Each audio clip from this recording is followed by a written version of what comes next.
Zamjenik gradonačelnika Novog Pazara Ahmedin Škrilj primio je danas zamjenicu ambasadorke Holandije Dominique Kuhling, sa kojom je razgovarao o saradnji i pomoći u realizaciji različitih projekata te države na Novom Pazaru. Projekti se uglavnom odnose na oblast infrastrukture, turizma, zdrave hrane i poljoprivrede. Škrilj se posebno zahvalio ambasadi Holandije, čija će pomoć svakako dobro doći razvoju ovog kraja.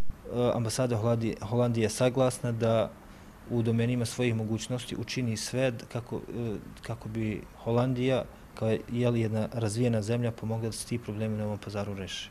Zahvaljujem se zamjeniku gradonačelnika gospodinu Ahmedinu Škrilju na srdačnom gostoprinstvu i mogu reći da smo razgovarali o različitim pitanjima i mogućnostima oko kojih smo se složili da možemo da nađemo dobra rješenja, rekla je zamjenica ambasadorke Holandije Dominique Kuhling.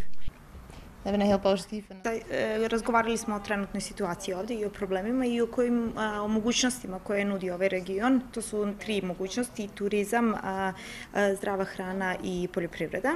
I govorili smo i o infrastrukturalnim problemima koji ovaj region ima i o mogućim rješenjima.